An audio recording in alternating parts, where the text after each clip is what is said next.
Hi, this is Professor Kahan, and this is History 1301, United States History to 1877. We are on Lecture 8, the Constitution and the Early National Period. One of the issues of the early national period is the transition from the Articles of Confederation to the United States Constitution. So let's get right to our Constitution. Our last class dealt with the Articles of Confederation. This one will be focused on the Constitution. Our Constitution is a unique document, no matter how one conceives of it. It is incredibly unique. It's important not just to American history, it is significant for global history as well. Today, our Constitution is the oldest written framework for government in existence. That doesn't mean we have the oldest government, obviously. Rather, it's the oldest written framework in existence. Today, there are 160 separate constitutions in existence across the world. Two-thirds of those, 102, have actually been adopted since 1970. So that we have had this same constitution since 1787, ratified in 1789, that means our document is an incredibly enduring document. Now, when these documents get written, when these constitutions get written, they have a lot of things in common with the United States Constitution, starting with the very fact that they are written documents. This is something that should seem like an obvious thing, that a constitution gets written, but for a very long time, the thought behind constitutional rights was constitutional rights spring from what are called common laws. So everybody understands, everybody knows what these things are, so there's no need to actually write them down. However, one of the things that you should have noticed in the Declaration of Independence was this idea that everybody has a right to have a government that protects their natural rights and spells out these things in a written document. So the United States is going to lead the way on that. So all of them are written. All of them, regardless of how they actually live up to these things, however a country lives up to them, all of them spell out a series of human and civil rights.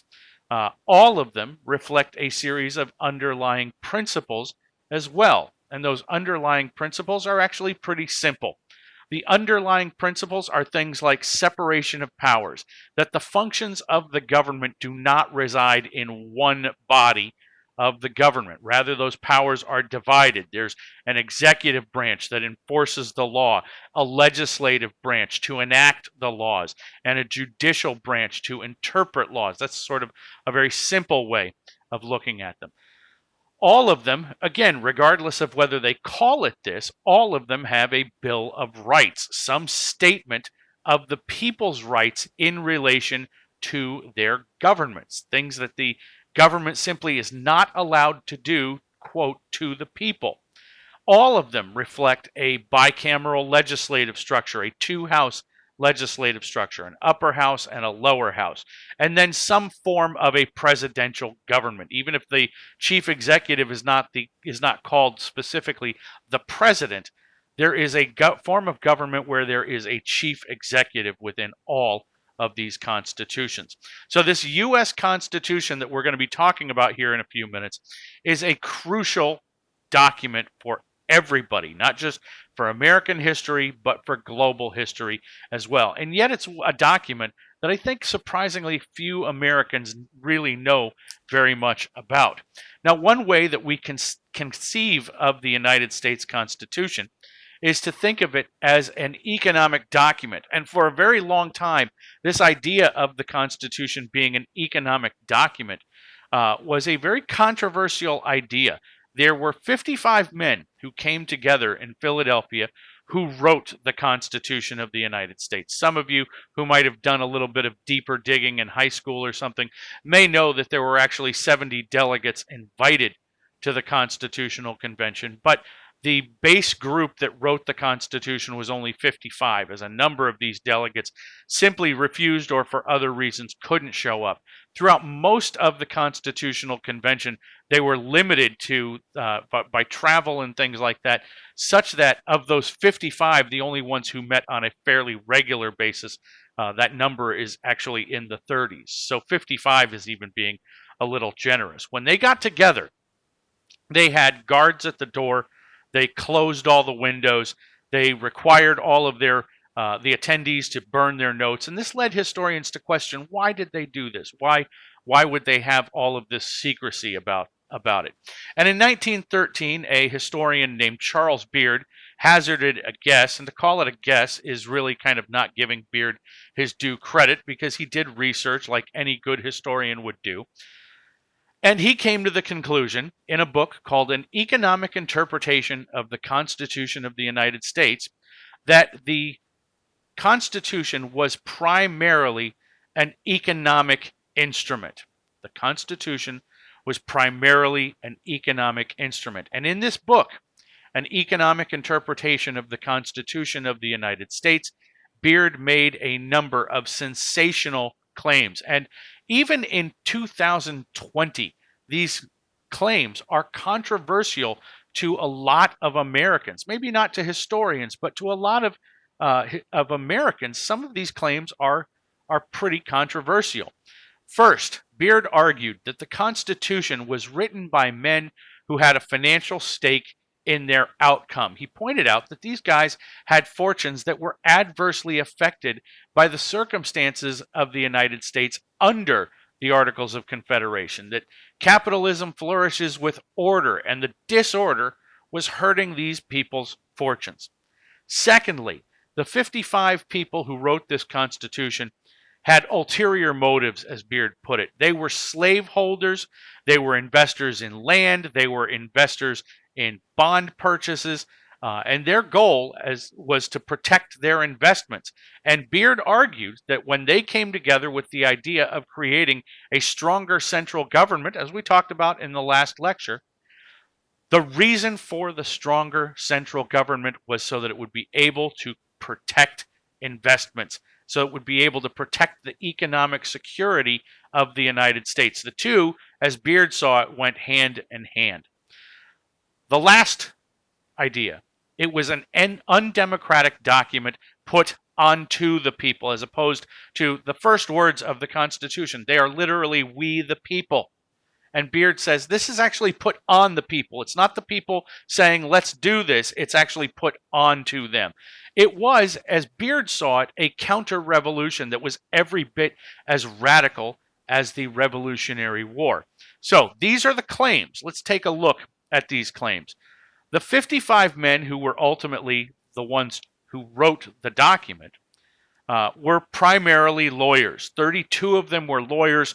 The remainder of them were merchants, bankers, and manufacturers, people who were all fairly well-to-do. That doesn't mean they started off life as wealthy. It's not as if they had some sort of generational wealth, but they had all become wealthy by the time of the Constitutional Convention.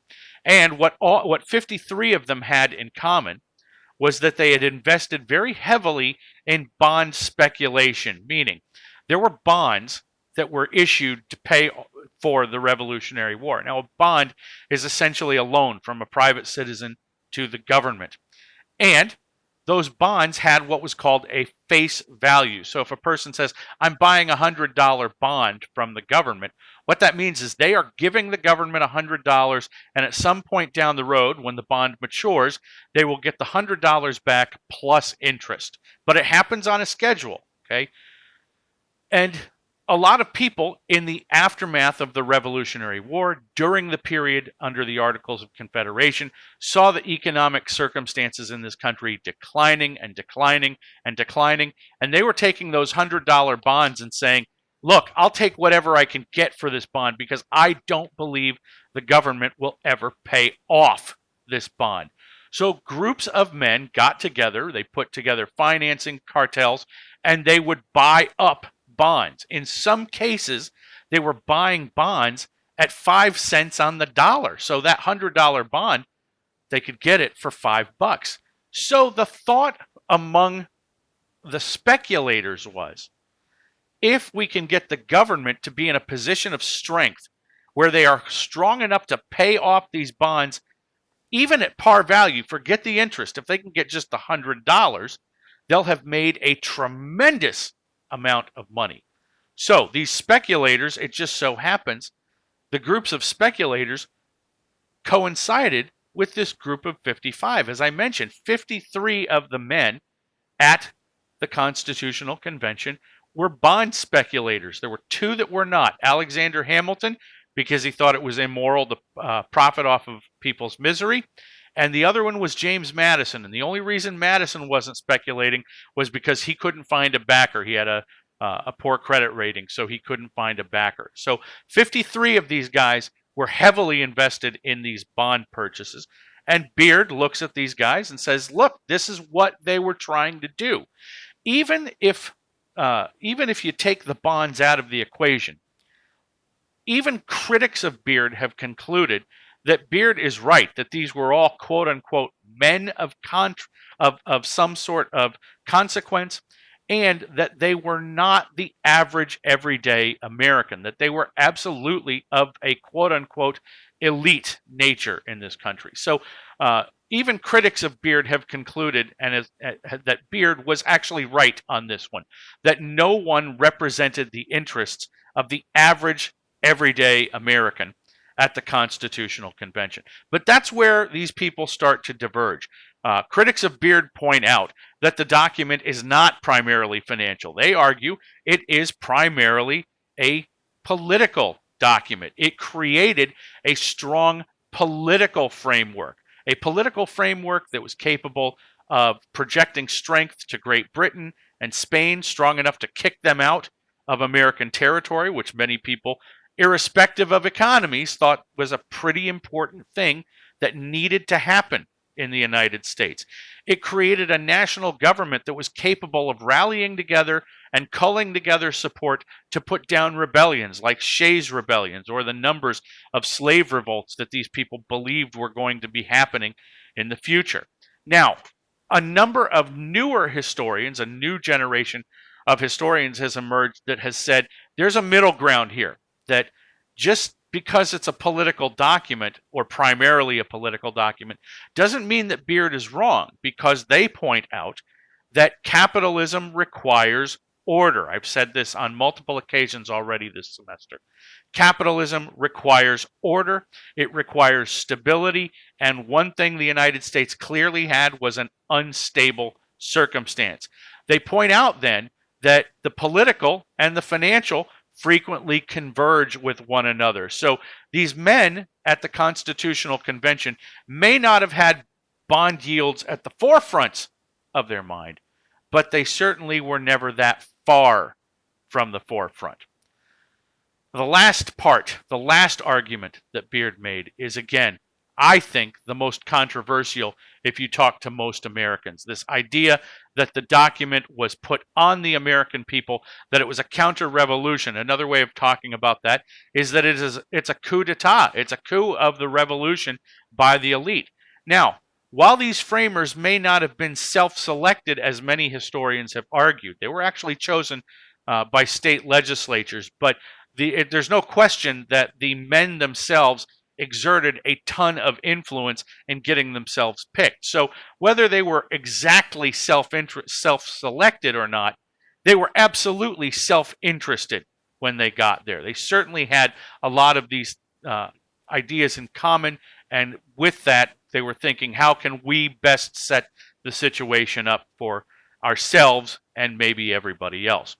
The reality is that when they get to Philadelphia to write this, they don't really have an authority to write a new constitution. They were originally charged with creating updates. They were fixing the Articles of Confederation.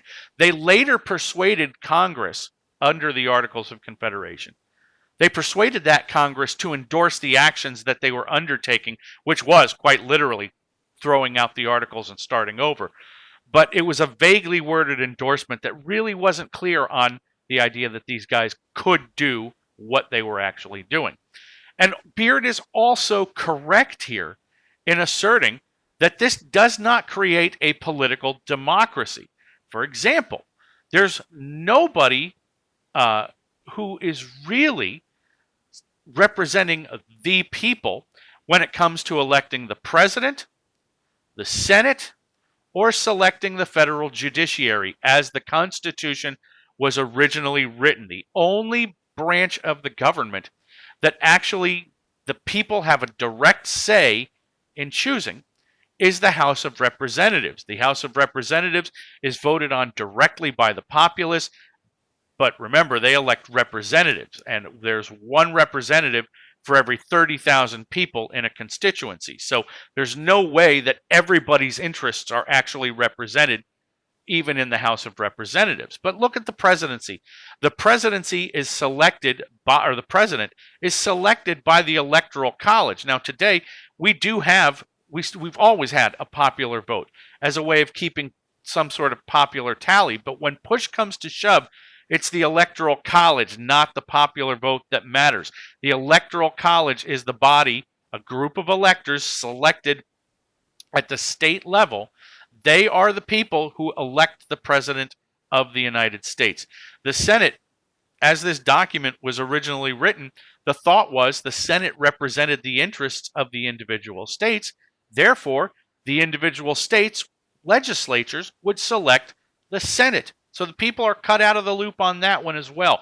It's not until 1913 that the United States amends the Constitution and allows for the direct election of senators. And then obviously the federal judiciary, there's virtually no connection to the people on that one at all. They are selected by the president. They're nominated by the president.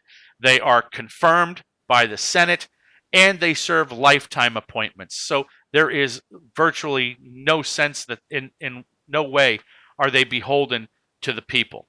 So how do we get this new Constitution put into place? In 1787, when this body meets, the only thing they can really agree on is that they are there to create a stronger central government. They don't even agree that what we ought to do is take the Articles of Confederation and throw them out. They don't even agree on that. So there's a lot to work through at the Constitutional Convention. And in order to get to where they end up, they need to come up with a number of different compromises. Okay, the two compromises that are the big compromises that allow this Constitution to get created are the separation of powers and the idea of federalism. We're going to deal with the separation of powers first.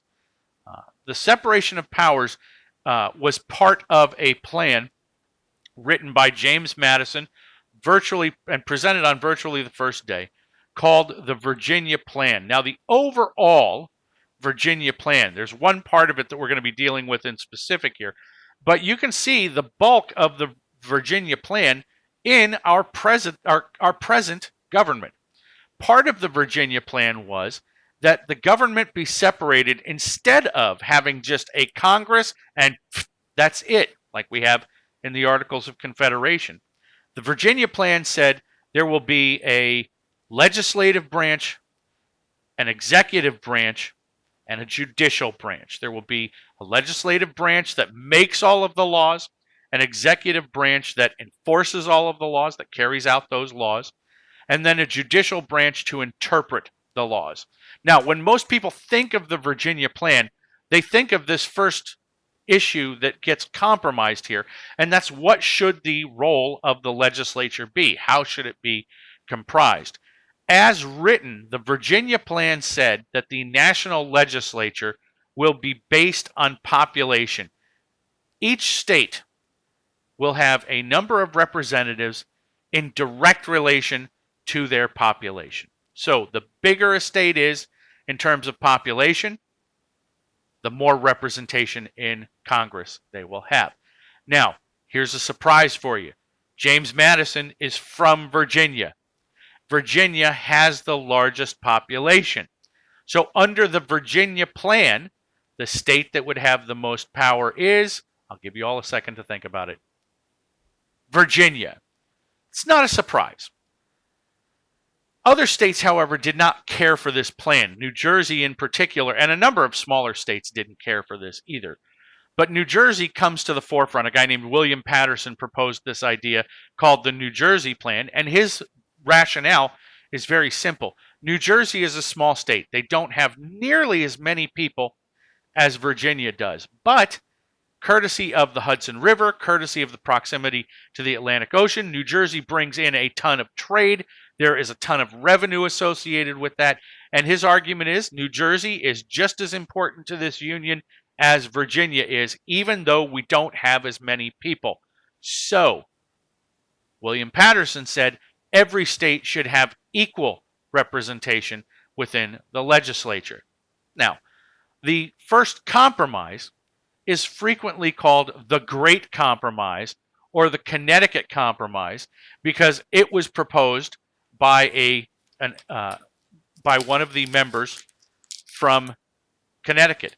And what he does, what this representative does, is he doesn't really come up with a compromise. A compromise suggests that you're taking two parts, or you're taking parts of each plan and saying, all right, we're going to take the best of this one, we're going to take the best of this one, we're going to throw part of this one out, throw part of this one out.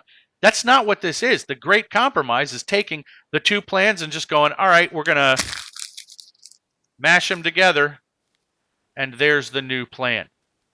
So, the Great Compromise, or Connecticut Compromise, says we're going to have a two-house legislative structure. The upper house will represent the interests of the individual states, and each state will have equal representation, just like the New Jersey plan wanted. The lower house, the House of Representatives, will represent the interests of the people, including 3/5 of the slaves. We'll return to that in a little bit. And it will be based on representation, just like the Virginia plan itself said we're going to do. Now, in the upper house, they will serve 6-year terms. The lower house, they will serve 2-year terms. And what's going to happen is, to ensure some sort of turnover, to make sure it's not the same people year after year after year after year after year after year after year in Congress, since the upper house serves 6-year terms, they're going to rotate the elections every 2 years. 1/3 of the Senate will be up for re-election. In the lower house, since it's 2-year terms, really easy. You just divide the House in half, and every other year there's a congressional election, and just every other year a congressman is up for re-election. Now, this is probably more detail than most of you guys want, but this is stuff that's pretty important, especially in the modern era where we have that term congressional gridlock going on, and you have a lot of people arguing about entrenched powers. This stuff is actually pretty important. The two houses actually check the power of one another, as they have to affirm each other's resolutions before they can become bills and get sent off to become law. So there's a real sense here that the power is going to be dispersed on some level. The next change, or the next branch, is the executive branch. This is, again, part of what Madison wanted under the Virginia plan, an executive branch. And the first thought about an executive branch to enforce the laws would be that there would be two presidents in the United States. There would be a Southern president and a Northern president. This means that right off the bat, from the very beginning, people in this country are starting to believe that the North and the South are headed down two different trajectories. Okay? But Madison and the other delegates quickly came to the conclusion that having two presidents means a problem in determining who is actually in charge. And they settled on the idea that a single president would be the better idea. Now, those single presidents, to make sure that we are not subject to sort of wild popular speculation and popular opinion, the thought is that the president and the election needs to be separated from the quote-unquote common rabble. So an electoral college would be developed where electors selected by the individual states would meet at capitals to cast their ballots and determine who the president actually will be. So it's actually pretty well removed from the will of the people. The president will check the power of the Congress. The Congress, the House, the Senate, they can propose resolutions, which will become bills. They get sent to the president. The president is not obligated to sign those bills into the law. The president can actually veto those bills, and if that happens, the bill just, it's not a law. Now, to make sure that the president doesn't have too much power, to make sure that the president just doesn't go, look, I'm just going to veto everything you send me, so don't send me anything.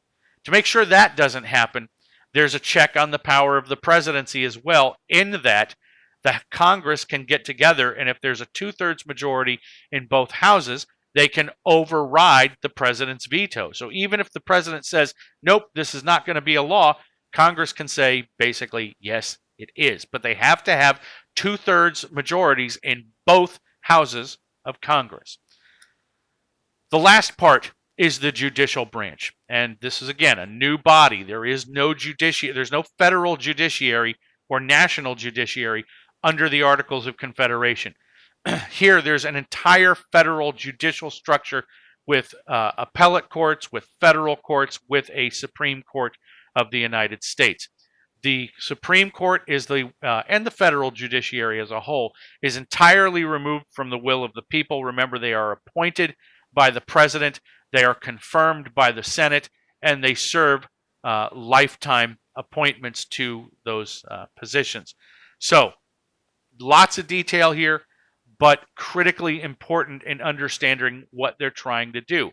Now, to make sure that you guys are all clear on what they're trying to do, it's really simple why they're doing all of this with these separate branches and with them checking one another. The judicial branch, for example, checks both the executive and the legislative branch by, quote, interpreting the law.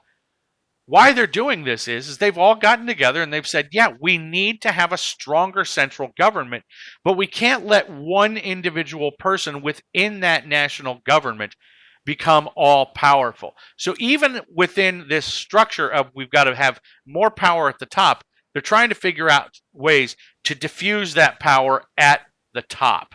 Okay? That's why separation of powers is so critical, to make sure we don't slide back into what was going on with Great Britain. Now, the next compromise takes that idea of diffusion of power even further, and that next compromise is the compromise of federalism. Now, federalism quite literally means that the national government works together with the state governments, the individual state governments. The national government has some areas where it is kind of the last word. Everything originates from them, and you can't question it. And the state governments have the same sort of circumstances. So, federalism is quite literally defined as a strong national government that works in concert with sovereign states, sovereign individual states. Now, sovereignty, that's an important word, that they rule. The states rule in certain circumstances. Why these people, again, have come together. They've come together at the Constitutional Convention because they want a stronger national government. But what they do not want to have happen, no matter what, is they do not want tyranny to develop. Remember, Great Britain had a strong national government that essentially dictated from the top downward and said, you will do what we tell you to do. And people in the United States, or people in the colonial era, looked at that and said there was the possibility of a T word, tyranny. That when you have that much power concentrated, tyranny is what develops. So all this stuff about diffusion of power is about making sure tyranny doesn't develop. That's why the Articles of Confederation diffused all the power out to the states as opposed to allowing for a concentration at the top.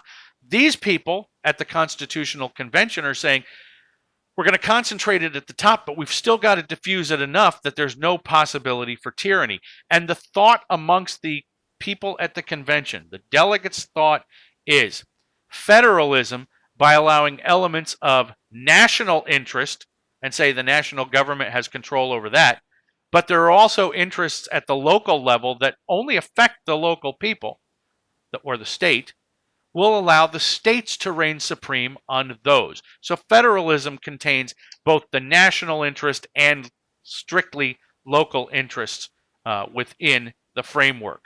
Okay. Now, how it works. Let's look at national power. The first thought is that there are things that the national government will be in charge of. There's no question about this. And in order for their word to be the end of all of this, the Constitution has, right off the bat in Article 6, something called the Supremacy Clause. The Constitution and all laws and treaties made under it are to be, quote, the supreme law of the land, regardless of anything in the Constitution or laws of any state to the contrary. So, essentially, if it's in the Constitution, if something is enshrined in the Constitution, an individual state can't come along and go, well, we think we'd like to do that anyway. Theoretically, that can't happen. I'll give you a great example of this. In the post-Civil War era, the United States Congress proposed several new amendments, one of which was the end to slavery. And the reason they did that was because they said, if we've got a constitutional amendment banning slavery, there's no chance that a state can be, quote, reconstructed, come back into the United States, come back into the Union, and say, we're coming back in, but you know what? We still like slavery, and there's nothing in the laws that says slavery is illegal. Well, with the 13th Amendment, now there is. So it doesn't matter whether you want to have slavery or not. You can't, because the Constitution says it's illegal across the entirety of the United States. And this affects everyone in the United States. On top of this, the new government under the under the Constitution gives the national government broad powers that they did not have before, like the power to tax. They did not have that power prior to this. Under the Articles of Confederation, they didn't have this. They have the power to regulate commerce, to manage trade policy in this country. The thought was, under the Articles of Confederation, each one of the individual states was kind of like an individual nation. So what was good for Virginia was not necessarily good for New York, so they could have separate trade policies. The Articles of Confederation, however, demonstrated a distinct weakness. So the thought here in the Constitution is, if we've got all of these individual states working together for a common national economy, we need to have a common national policy goal at the very top. So the national government will regulate commerce. They'll have the power to control money so that we don't have every single state deciding what its monetary supply actually is. The national government has the power to control and raise an army for whatever national purposes it sees fit. Generally, the thought was early on was that it was for national defense purposes, but obviously that's going to take on a life of its own. And then the last part of this is that the national government has, under something that's commonly called the elastic clause, the national government has the power to pass any laws that it deems, quote, necessary and proper to carry out its powers. Now, in addition to the national government getting some new powers, the individual states are now also going to be deprived of powers that they had. This is sort of this is corollary to what we just had on the last slide. The individual states, for example, do not have the power to issue their own currency. They can't say, well, we're going to use paper currency instead of gold or vice versa. They can't do that. They're only allowed to issue currency denominations in keeping with what the national treasury actually tells them.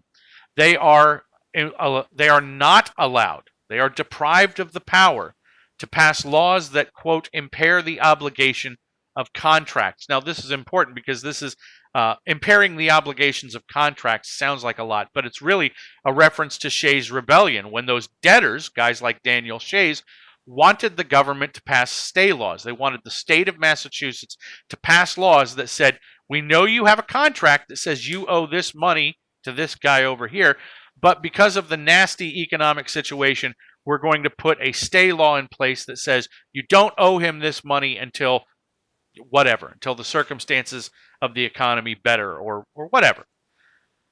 Now, as these people who wrote the Constitution see it, that was a big problem in the Articles of Confederation era, that the national government did not have the power to step in and say, no, you can't do that. So when they wrote the Constitution, they made sure to put in a statement that impaired the obligation of contracts. Now, what this means is that there is the ability in this country to pass stay laws. We have that power. but it exists only at the national level, not at the state level. The national government, the Senate, the House of Representatives, they're the only body that could actually do something like this, not the individual states. Now, it's also important here to note that one last part of this is, again, something that appears in the document as originally written. When these guys get together and they write the Constitution out and say, okay, we got it, we're done here, it's ready to be ratified, it does not have a Bill of Rights. There's nothing in the original document as written that limits the powers of the national government in relation to the individual. So theoretically, since it was written this way originally, there was no statement on the part of the framers that the individual had a right to free speech. They all believed it, but they hadn't enshrined it in the document, so theoretically somebody could have come along and violated that. They could have started locking people up for speaking their minds. Okay, so as originally written, there's no Bill of Rights. So national power is kind of at the forefront of this new document. Now, there are some other things as part of this. The states, as I had on the last slide, they're required to take oaths of allegiance to the national government as opposed to just their own states. But there are some important reminders that the states individually still matter and the states are still important. For example, the states are always, according to the way the Constitution itself is written, the states are to always be represented separately within the national legislature and equally within the Senate. So any sort of idea that a person could come along, or Congress for that matter, could come along and say, the South votes as one block, so we're eliminating the states of North Carolina, South Carolina, Virginia, Georgia, Florida, Alabama, Mississippi, and we're just going to create one big ambiguous southeastern state. Cannot do that. You simply cannot do that. They must be represented separately within every body of the government and equally within the Senate. So you couldn't come along, groups couldn't come along and say, well, Rhode Island's so small they only really need one senator. Can't do that. They must be represented separately in the Congress. They must be represented equally in the Senate. And then each state, presumably, retains full jurisdiction over their internal affairs. An internal affair means something that affects only that individual state. Okay. In 1302, you get into some of the ramifications from this. In the History 1302 class, during the era when the civil rights movement takes full bloom, there are questions about whether the national government can come in and impose things like desegregation. And, for example, there are bus lines and train lines all across places like Texas, for example. And they argued that a bus line that goes from Houston to Dallas to Austin to San Antonio and then back to Houston, that is something that affects only the people of Texas. Therefore, the national government has no authority to interfere and say, you must desegregate. And the courts actually agreed with them that this is actually up to the individual states. It's not an issue for the national government to be involved in. However, that's because it's internal. It strictly affects only Texans. It doesn't affect Louisianans. It doesn't affect people in Arkansas or Oklahoma.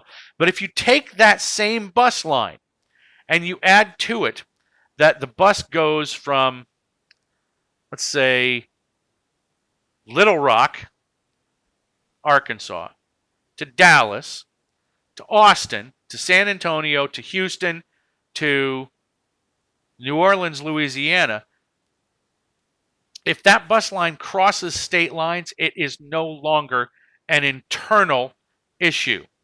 It is something that is managed specifically by the national government because the national government manages interstate commerce. So states retain jurisdiction over their own internal affairs, but when they stop being internal, that's when the national government has authority. And again, I know that this is probably more detail than you will for most of your lives need. But again, I think this is really important stuff to understanding what our government is like and how it actually should function. So we've got all of these things, but none of these are the big thing that's debated at the Constitutional Convention. The biggest issue debated at the Constitutional Convention is the issue of slavery. It is debated literally on the first, last, and every day in between at the convention. And this raises a crucial question about whether the Constitution is pro-slavery or anti-slavery. And that was the argument for a number of years. Is it pro-slavery or anti-slavery? And then as another group of historians, as younger historians come in, as they almost always do in every one of these stories I've told you about, they come in and they throw a third perspective in there.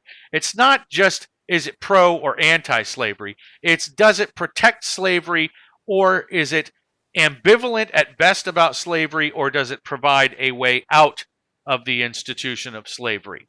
And the debate turns on some interesting issues.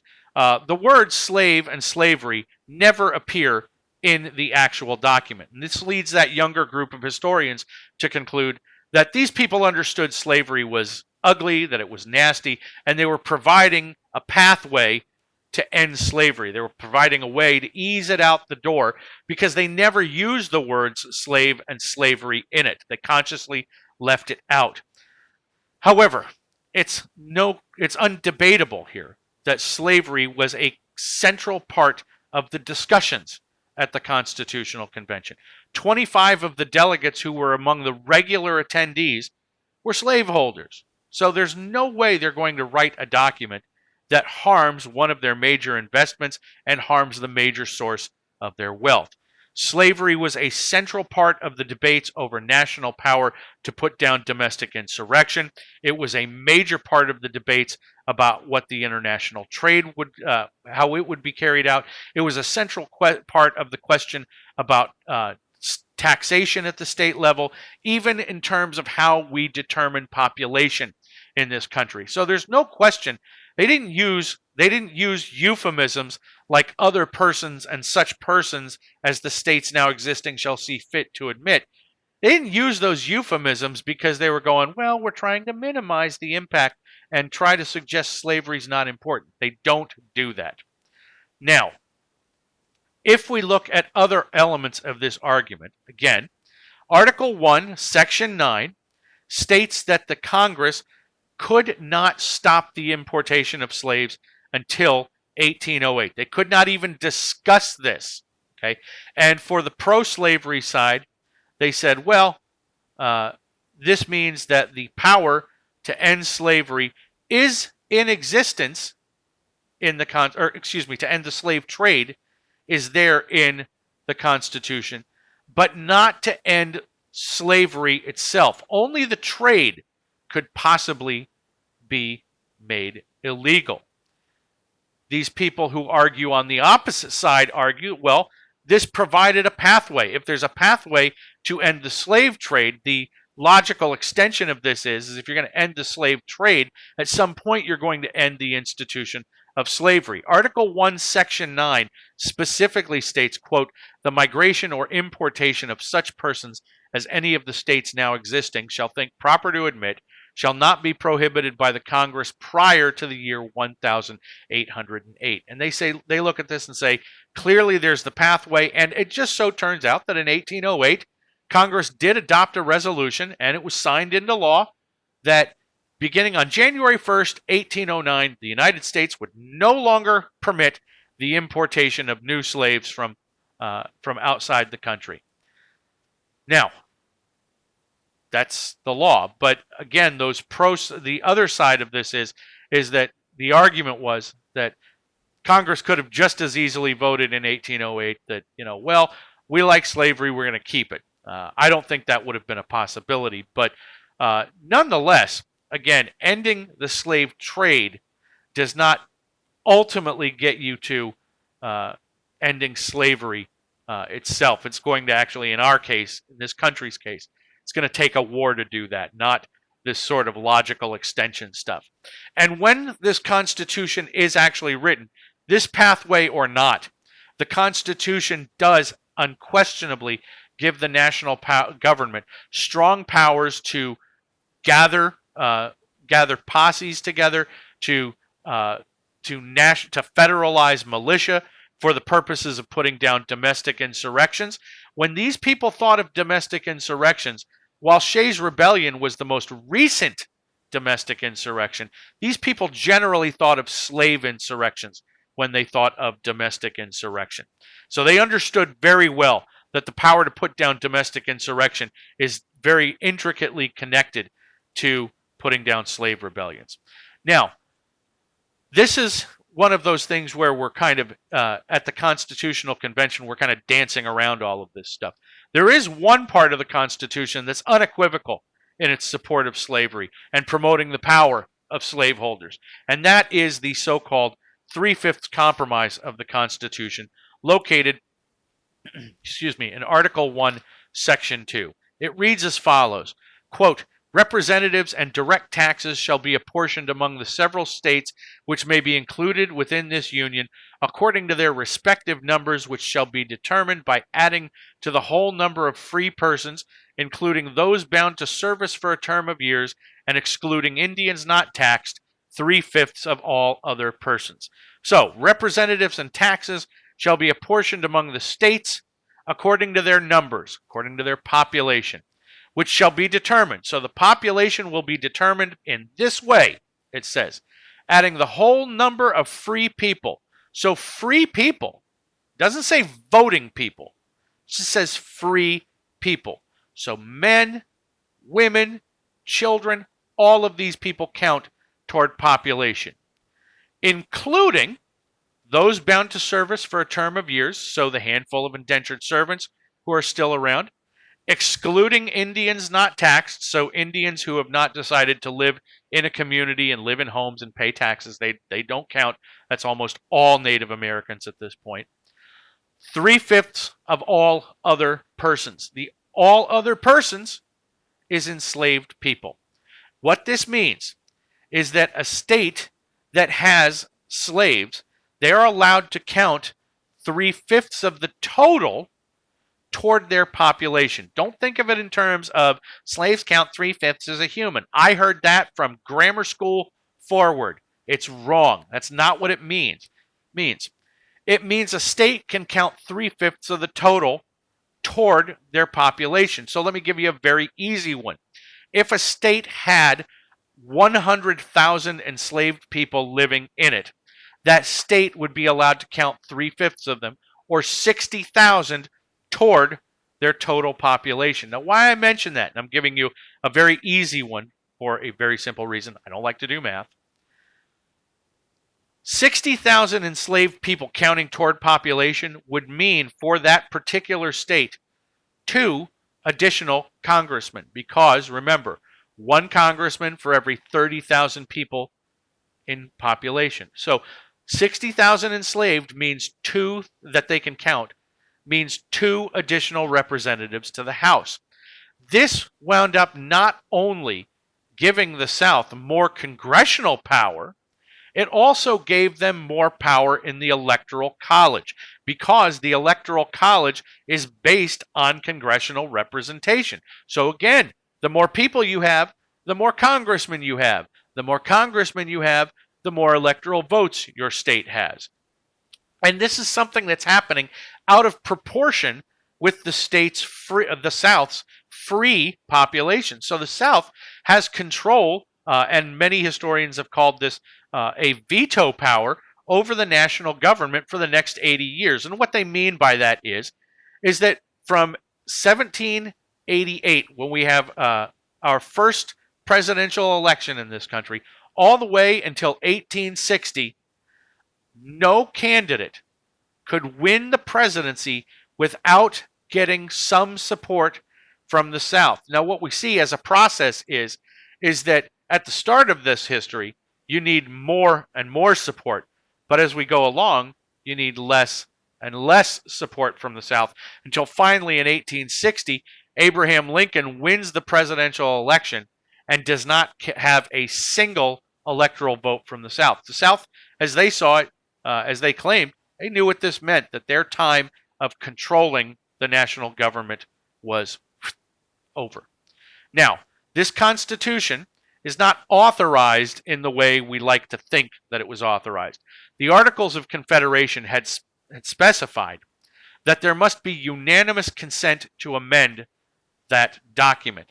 And Rhode Island had already said, we're not sending delegates to this convention, so you can count on it, we're not going to support this document. When the document gets written and sent out for ratification, North Carolina joined them and said, we will never vote for ratification. So when it came right down to it, these people that were the delegates had to come up with some sort of way around all of this. And what they concluded was 9 out of 13 is a supermajority. We think we can get 9 votes, so we will count it ratified once we get 9 votes. And ultimately, the United States Constitution gets its 9th vote in 1790, I believe. They don't even get it in 1788 when they start having the first presidential and congressional elections. It's not until 2 years later that we actually get that. So on some level, they did kind of just say, all right, well, we bet we can get 9 votes, so we're going to proceed as if we have the 9 votes. And they do send it out for ratification. So to be clear, I suppose there's a possibility that if a 9th state had not ratified it, they could have said, okay, well, back to the drawing board, we're going to start over again. But I suppose, thankfully, that didn't happen. Now, what they found out, they found something problematic when they sent it out for ratification. Those 9 solid states that they believed they had were not as solid as they thought, because a lot of the states, when they start having their constitutional conventions to ratify, first of all, only about 5% of the populace actually participates in the ratification process. And that process seems to be trending that they are not going to support this Constitution. So it actually took some writing and correspondence among several of the delegates and somebody who wasn't even part of the proceedings, Thomas Jefferson, who was actually in France as the ambassador to France. He's corresponding with James Madison, and he basically, I'm paraphrasing here, he doesn't literally say these exact words, I'm paraphrasing it. He says, well, the reason it's not passing is because a lot of people are afraid of the government infringing on some basic civil rights. So if you want to guarantee its passage, you need to add some sort of a statement that guarantees that some of those basic fundamental rights we talked about in the Declaration of Independence, that those won't be trampled. So he urges them to add a Bill of Rights, and the delegates get back together again in Philadelphia. Now, again, not all of them show up, so it's a smaller number. But they get together, and they propose 300 new amendments. So that should tell you something about how done they felt the document was, that when they reconvene, they go, we've got 300 additions we'd like to make. So they propose 300 amendments. 13 of those are actually debated, and then 10 of them are actually adopted. Now, these 10 amendments, which wind up being called the Bill of Rights, spell out a person's rights in relation to the federal government. Not their rights in general, just an individual's rights in relation to the government. So, for example, the government cannot sanction you for speaking your mind. However, the company you work for is actually entitled as a private entity to tell you, you do not speak for us, and if you don't keep your mouth shut, we're going to fire you. That's perfectly legal. The government can't say you will be removed from, you'll lose your voting rights and all this sort of stuff. You'll be arrested for saying this. You can't. That's not going to happen, but a private company can actually tell you that sort of stuff. Now, with that Bill of Rights added, the Constitution winds up getting adopted here, and we wind up having this moment here where Americans look at themselves and say, see, in the end, we got it together. We're people of peace. We're people of tolerance. We fixed the government without having a violent revolution and overthrowing it and all this sort of stuff. We're people of tolerance. We're people of democracy and compromise. But even after the Constitution is written and enacted and put into place, we still wind up having this moment where the United States looks entirely chaotic. Our first years are nothing like an ideal nation. We have one of our top government officials giving secrets to one of our enemies. We have the vice president murdering his chief political rival. We have New England threatening to secede in both 1804 and in 1814. We have the president personally threatening to head an army in order to put down a revolt. So it's not the ideal circumstance we like to think of. Even George Washington, when asked about this Constitution, when it finally passes and it finally gets ratified, George Washington said that he would be surprised if it lasted for 20 years. So there's not a ton of confidence in the moment about this Constitution. Now, under this new Constitution, we've got our first government under it, and that government has some real problems to fix. Chief among them is that the national government is bankrupt. It is in trouble from a financial standpoint. The currency is completely worthless. There is a massive national debt that would have amounted to, in today's terms, just over $3 billion, which, again, in our world, we have a multi-trillion-dollar national debt. So saying a country has a debt of $3 billion is kind of akin to saying, oh, only $3 billion? Well, let me reach into my change jar. So it doesn't sound big today, but in this era, it's a huge national debt. So the first thing Congress should have been doing was working on putting the country on firm financial footing. However, the Vice President of the United States, John Adams, is the President of the Senate. That's how the process works. And he has directed Congress, instead of working on the finances, to work on what the official title of the president should be. He says, that's our first order of business. And they could not agree on anything in the Congress except that Adams's proposal was completely insane. Adams proposed that the official title for the president be, quote unquote, His Highness, the President of the United States of America and Protector of their Liberties. And basically the Senate looked at that and said, that is ridiculous. We're not a nation of titles and all of this stuff, so we're not doing titles like that. And for his part, Washington was also horrified that anybody would refer to him as George Washington, His Highness, the President of the United States, etc. He was horrified by this. So since Congress isn't working on this, the task of fixing the economy falls to the first Treasury Secretary, Alexander Hamilton. Now, Alexander Hamilton, if you've watched the musical, you already know this. He was born in the West Indies. Historians today, some historians question his racial background. We know that his father was white. His mother was of mixed racial background. He was orphaned at the age of 10, and being orphaned was a legal status at this point. He was orphaned at the age of 10 because his father left the family, or the man who lived as his father left the family. His mother died when he was 12. By the age of 15, he was attending Columbia University. By the age of 18, Hamilton was actually George Washington's chief of staff. So he's chief of staff during the Revolutionary War, and that's a very important position. What Hamilton does as chief of staff, if Washington says, here, I'm writing this order, I want this order to be carried out, I want everybody to be doing this, as the general of the Continental Army, he would then hand it off to his chief of staff, who was Alexander Hamilton, who would then make sure it gets dispersed to all the right people and then make sure that it is actually being obeyed. So Hamilton played a huge role in the Revolutionary War. So it was no surprise that when George Washington gets elected as the first president of the United States, Hamilton's going to be part of the government. There's no question about that. The big question was, where would he be in the government? Hamilton wanted Treasury Secretary. Hamilton had two basic principles for putting the economy in order. He believed that first, the economy had to be based on manufacturing. Part of this was basic economics. The other part of it was morality.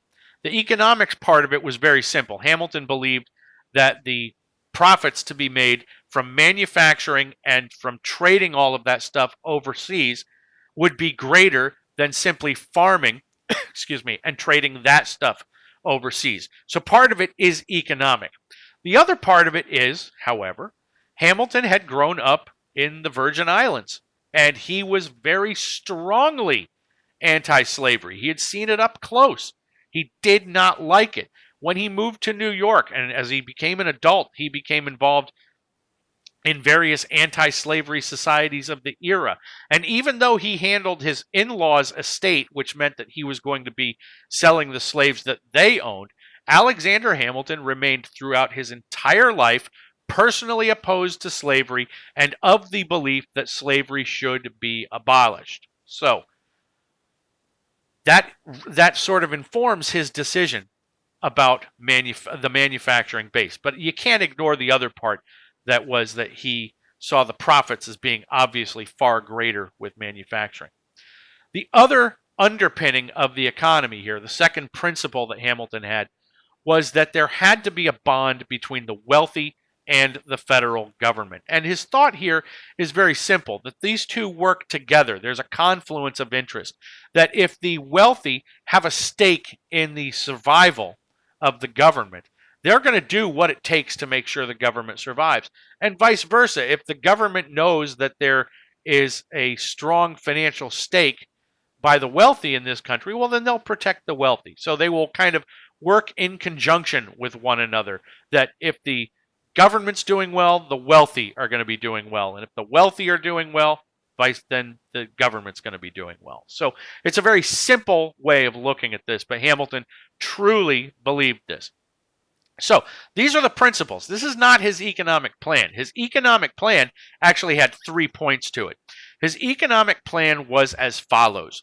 There would be, number one, what was called the assumption plan, the assumption of the Revolutionary War debt by the federal government. They would take on all of the debts of the individual states. Now, the reason for this, excuse me, is very simple. If the states owe money to the federal government, then the federal government has, quote unquote, an income of sorts. If they've got that, then it proves that they are credit worthy. It proves that the federal government is credit worthy. So they can access commercial credit outside of the United States. And Hamilton believed that the ability to get commercial loans abroad was key to the United States being able to trade all across the world.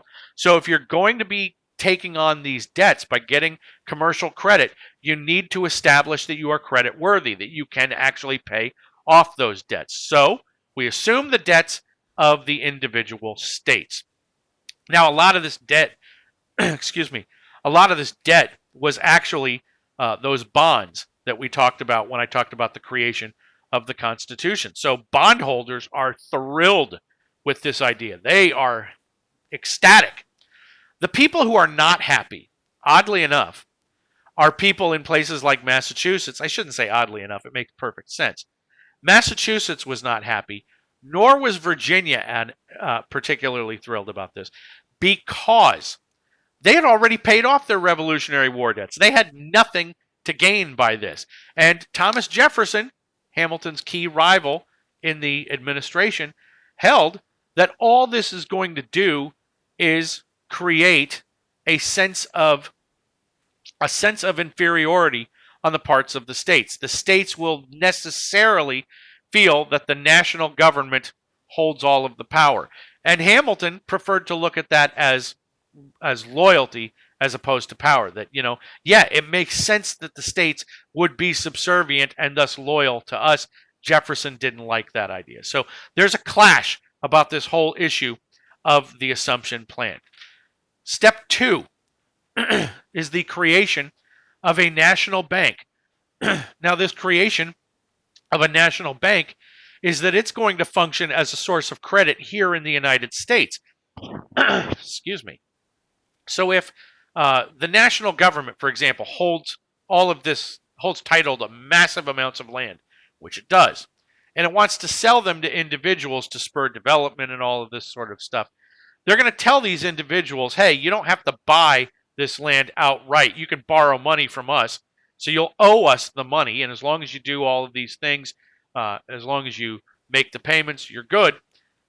That's going to spur development. So they'll function as, in and of itself, as a source of credit. But it would also obviously hold government revenue, since the government is supposed to tax, since if they're selling land, they need a quote bank to put that money in, so it's not just sitting, under the nation's mattress. So, creation of a national bank. What's controversial about this is that there's nothing in the Constitution that allows for the creation of the bank. And remember, one of Hamilton's principles is this conjunction between the wealthy and the government. Hamilton says this bank will be run by private individuals, private investors. The government will create it, but then it'll turn it over to these private investors, which a lot of people were uneasy about. And then step 3 in Hamilton's plan is to institute an excessively high tariff. Now, the goal behind a tariff is the goal, as always, with tariffs. It's a tax on manufactured goods that are imported to the United States. So, very simply, it's designed to keep foreign manufactured goods out and force Americans to buy American manufactured goods. Now, the debates on all 3 of these ideas, all 3 parts of the plan, the debates are bitter everywhere. In order to get the assumption plan passed, Hamilton had to agree to move the capital from New York City, which was the provisional or temporary capital. He had to agree to move it from New York City to the newly created Washington District of Columbia. And the reason guys like Jefferson and Madison sought to move it was A, to remove it from the same area where the commercial interests were kind of centered, but also to make sure that the capital is situated in the South so Southerners can keep an eye on what the government is actually doing, so that they can make sure that the government doesn't operate to the South's detriment, as Jefferson put it. Now, that's the assumption plan. The bank was even trickier. The argument over the bank, as I mentioned, there's nothing in the Constitution that says the Congress can create a bank, let alone put it in the hands of private investors. However, there is that Article 1, Section 8 of the Constitution that I referred to earlier, the Elastic Clause.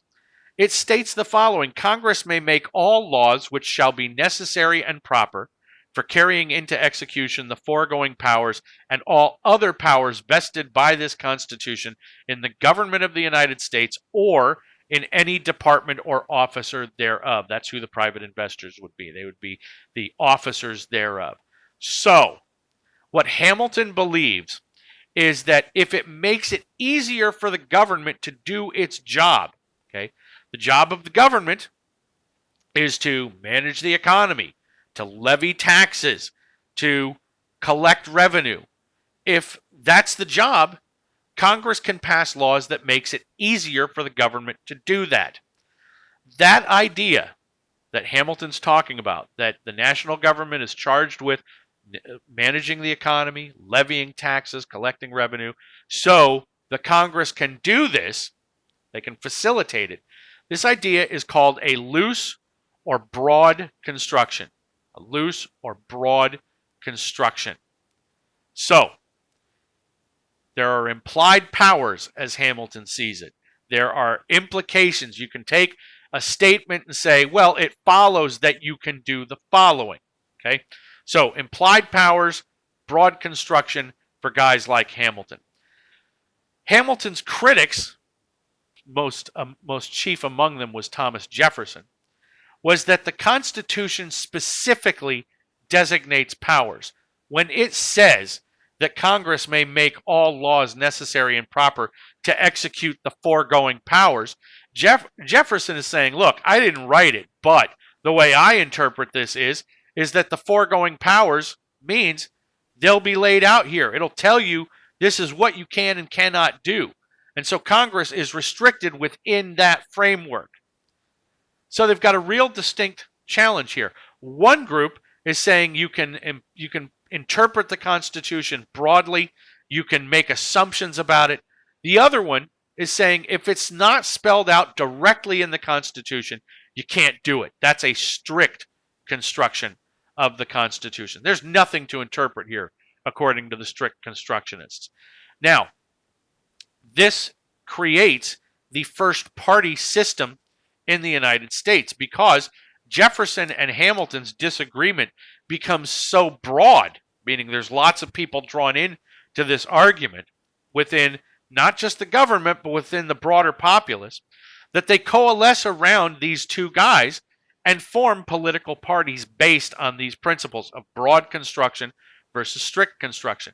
So those who favored Hamilton's plans believed that the Constitution could be interpreted broadly. These people were called Federalists.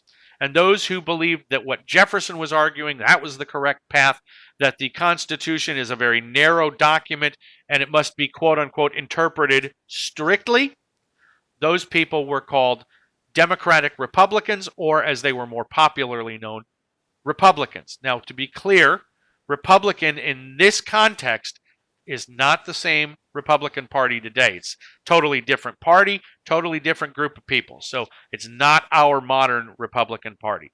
Now, as far as step 3 goes, I haven't talked at all about step 3, and the reason for that is step 3, there was never a chance that that was going to get passed. So Hamilton kind of took it as, well, I got 2 out of the 3.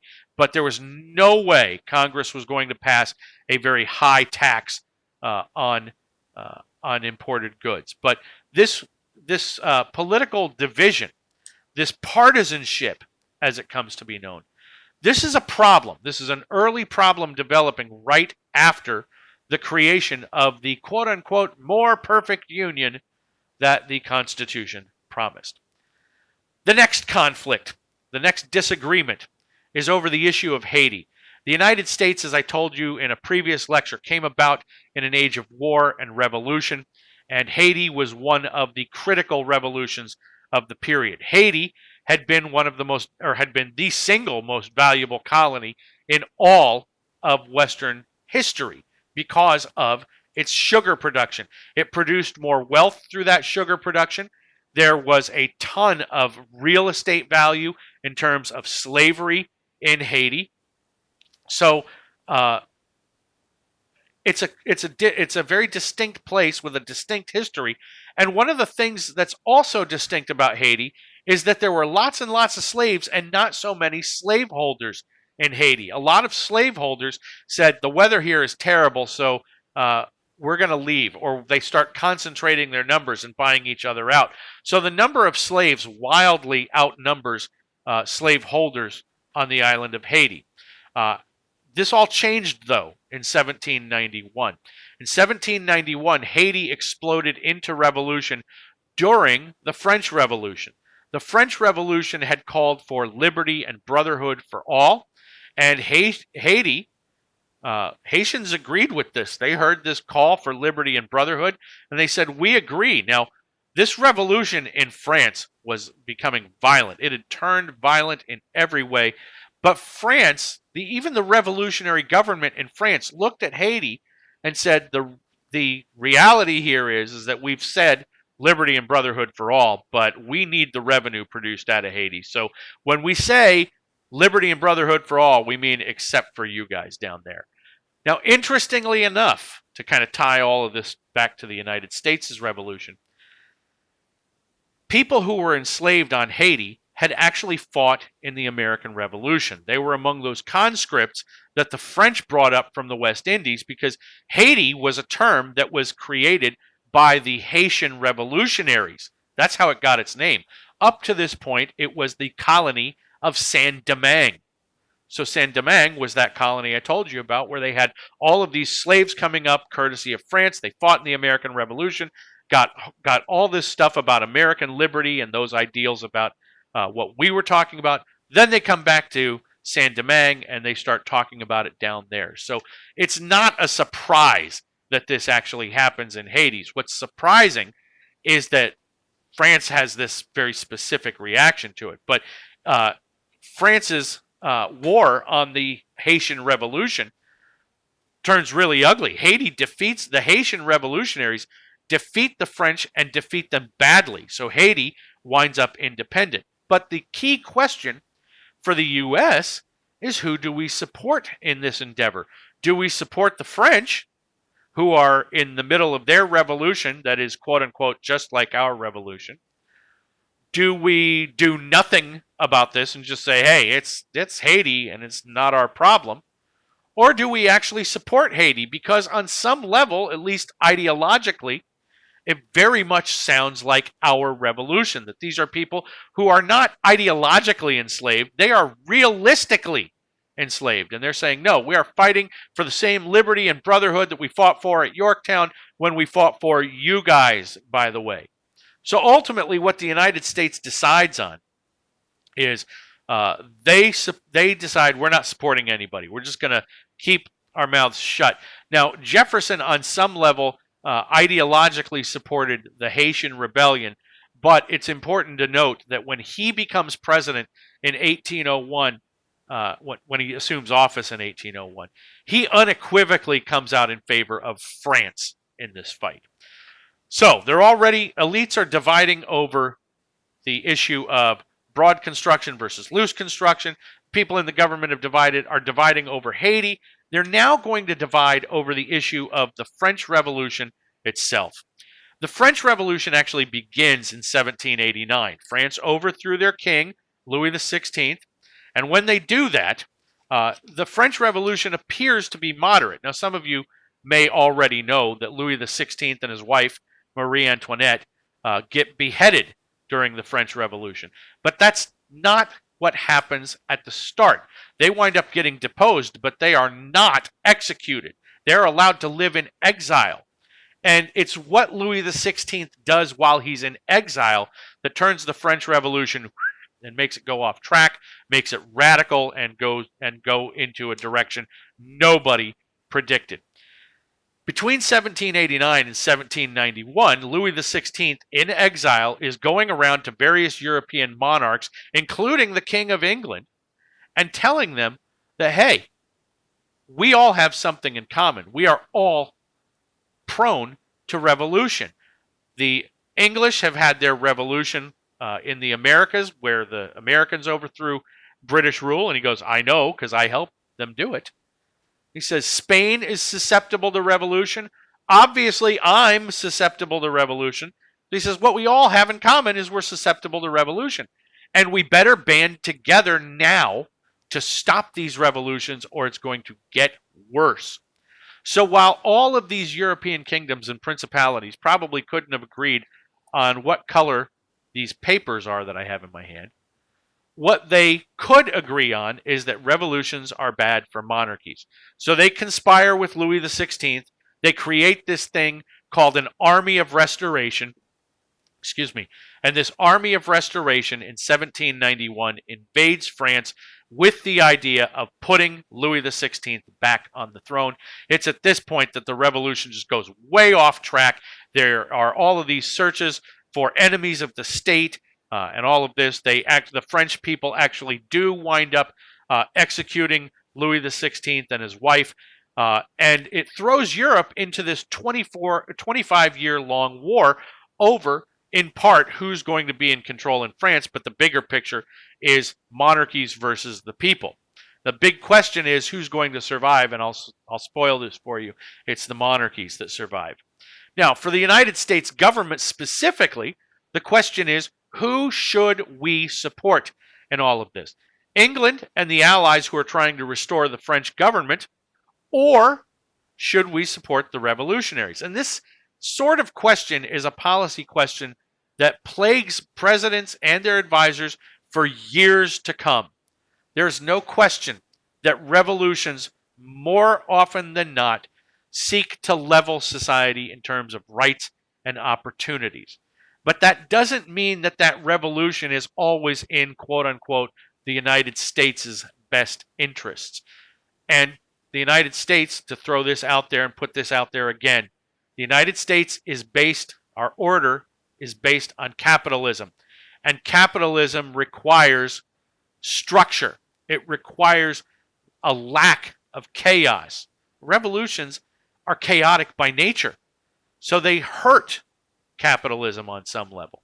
So, how does it play out? Well, Hamilton and the Federalists wanted to support England and the other monarchies as the forces of stability, while Jefferson and the Republicans supported the French. Now, in part, Hamilton and the French supported the Kings, Hamilton and the Federalists supported the Kings because they were convinced that that revolution is one thing, but this revolution was too radical.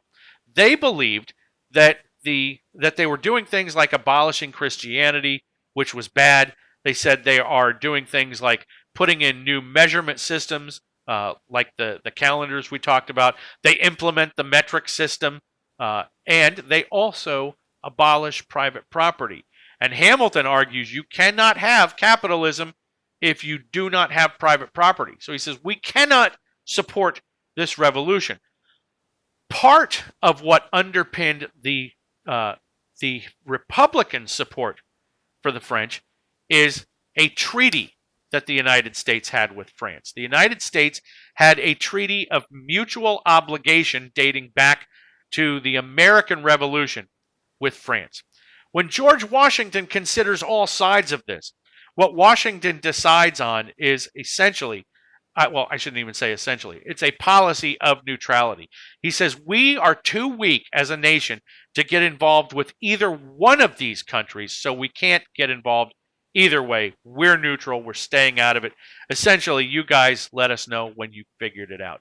Nobody likes this. Nobody is happy with this neutrality. Least of all, the European powers. The European powers are furious about this. Spain is angry that the United States will not intervene on the side of the monarchies, and since they control the Louisiana Territory and the Mississippi River by virtue of that, Spain cuts off access to the Mississippi River. So farmers in places like western Pennsylvania, in the Ohio Valley, in Tennessee, in Kentucky, they all lose an outlet to global trade because what they're doing is they're using the Mississippi River, sending all of their stuff down the Mississippi into the Gulf of Mexico and trading it from that direction. So they're in trouble. They are really in a bad place here. Complicating all of this, Great Britain starts stirring up Indian troubles in the West. They start going into the Ohio Valley, which remember, they haven't left. They didn't leave American territory. So they tell the Indians in the Ohio Valley, just kind of, just stay put, stay where you are. When all of this is over, we are going to take back the American territory. So we'll give you better trade relations than you currently have with the American government. But you just got to kind of be patient. But as the Washington administration saw it, this kind of reinforced to the Native Americans that they could attack American settlements with impunity, which they start doing. They start attacking. France complicates all of this by calling in their war debt. Now, what I mean by that is they don't say, here's the bill for the money we loaned you or anything. It's that treaty of mutual obligation I spoke of a couple of minutes ago. The French government, the revolutionaries say, hey, we overthrew the king. We helped you during your revolution. It is your time. It is your turn, courtesy of this treaty, to help us. And Washington keeps the United States out of this and keeps the United States from fulfilling that quote-unquote treaty obligation by basically telling the French, we made that treaty with Louis XVI. You executed Louis XVI. So the treaty, null and void. We're not obligated by this treaty anymore, which you can probably figure out. This really made the French angry. Now, on top of all of this stuff, the British governor of Canada puts together this idea of creating a permanent Indian territory in Ontario, Canada, in Western Canada. Now, as he envisions it, this will be a territory run entirely by Native Americans. They will set policy. They will live in complete independence. As long as they don't do things that are counter to British law, they'll be left alone. The way the U.S. sees this creates a lot of fear on the part of the United States because you've already got these Native Americans south of Ontario in places like Michigan and Ohio who are saying we can attack American settlements with impunity because we've got British support. Well, now Great Britain is actually talking about putting an independent nation of Indians directly north. So they'll have this huge ally. They'll have two huge allies directly to the north. So Americans are terrified of what the Indians will start doing. So Washington says enough. We got to figure out a way out of all of this. So Washington sends an envoy to the British government. He sends the Chief Justice of the United States Supreme Court, John Jay, and he says, look, we've got a lot of things outstanding with the British that we never finished after the Revolutionary War. Negotiate with the British and see if we can find a way out of this crisis. So Jay's out there negotiating with the British in England. At the same time, Washington sends an army under Josiah Harmar, one of his lieutenants from the Revolutionary War. He tells Harmar to go out to the Ohio Valley, to go out into specifically Ohio and eastern Indiana and wipe out the Indian problem. Now, he doesn't literally mean go out and kill every Indian you see, but the job is go out there and fight the Indians if necessary, but make it clear to them that the United States is in charge here. He tells Harmar, look, I grew up there. I got my first experience in command in the Ohio Valley. Make sure you don't leave yourself open to attacks. Make sure you build roads. Make sure you build fortifications. Make sure that you don't get cut off from those fortifications, because if the Indians cut you off, you're going to be in big trouble. And there winds up being this massive battle where Harmar winds up doing exactly the things Washington told him not to do. He gets cut off from his fortifications. He fails to construct roads. He leaves himself wide open. Harmar had with him 320 regular soldiers. He had 1,100 militia troops under his command, and he wound up getting 262 killed and 106 wounded. That is an incredibly large casualty figure. Even taking into account the era, that's an incredibly large casualty figure. So Washington removes Harmar from command and says, all right, obviously you couldn't get the job done. He sends out another expedition against the Indians under one of his men, again, one of his lieutenants from the Revolutionary War, a guy named Arthur St. Clair, who just happened to be the territorial governor of Michigan. And Washington's thinking is, he's in the area. He knows these Indians. Washington gives him the same reminders he gave Harmar, but he thinks, I shouldn't have to do this because St. Clair knows these guys. He knows better than to fall into these traps. St. Clair has, I don't care if you remember these, I'm just giving you these numbers to paint a picture. Harmar has almost double the soldiers. He's got 600 regular Army soldiers, members of the Continental Army. He's got 800 soldiers who are conscripted, they're drafted for 6 months of service. He's also got 600 militia at his disposal. So he's got 2,000 men, give or take, under his command. And at a battle called the Battle of Wabash in western Indiana, or eastern Indiana, excuse me, St. Clair proves himself to be even worse than Harmar was at following Washington's instructions. At this one battle, St. Clair suffered 632 killed or missing, 264 wounded.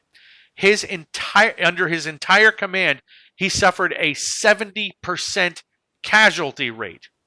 And that doesn't even count the groups of people who were called camp followers, women and servants who came along to do laundry, do the cooking, to function in support roles for these soldiers. Because the soldiers were out fighting, this encampment of camp followers got left completely unattended, and Native Americans came in and wiped out the entire encampment, killing 200 people. So Washington is so mad at this point that he not only removes St. Clair from command, he also tries to initiate a court-martial against St. Clair because he's that angry over how badly this is done. Congress actually investigates the the executive branch for malfeasance and thinks that they are doing something, they're engaging in something that's bad. And the end result of all of this is that Congress actually votes to defund the United States Army. So the Continental Army, while it doesn't literally go away, it, for all practical purposes, ceases to exist. So, in the next class, in Lecture 9, we're going to see how Washington digs his way out of this hole and how the United States goes forward, and we're going to get into the Jefferson administration, the War of 1812, and beyond. So, we'll see you in Lecture 9.